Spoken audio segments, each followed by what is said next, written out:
मंगळवार दिनांक 14 जुलै 2026 रोजी लोकसेवा विद्यामंदिर व कनिष्ठ महाविद्यालय मंद्रुप तालुका दक्षिण सोलापूर येथे मंद्रुप पोलीस स्टेशन यांच्या वतीने विद्यार्थ्यांसाठी समुपदेशन व जनजागृती कार्यक्रमाचे आयोजन करण्यात आले। कार्यक्रमात पोलीस उपनिरीक्षक राजकुमार डांगे यांनी विद्यार्थ्यांना वाहतूक नियमांचे काटेकोर पालन, छेडछाड प्रतिबंध, मोबाईल फोनच्या अतिवापराचे दुष्परिणाम, सायबर गुन्हे आणि त्यापासून बचावाचे उपाय तसेच विद्यार्थ्यांनी घ्यावयाची काळजी याबाबत सविस्तर मार्गदर्शन केले।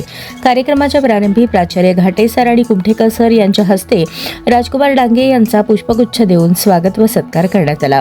या कार्यक्रमात महाविद्यालयाचे माजी विद्यार्थी शशिकांत धनसिंग राठोड यांची पुणे पोलीस दलात निवड झाल्याबद्दल त्यांचा विशेष सत्कार करून अभिनंदन करण्यात आले। कार्यक्रमाचे सूत्रसंचालन प्राध्यापक कोरे मॅडम व प्राध्यापक अरविंद राठोड यांनी केले। कार्यक्रमाचे आभार प्रदर्शन प्राचार्य घाटे सर यांनी केले। कार्यक्रमास महाविद्यालयातील सर्व प्राध्यापक, प्राध्यापिका, शिक्षक, शिक्षकेतर कर्मचारी व मोठ्या संख्येने विद्यार्थी उपस्थित होते।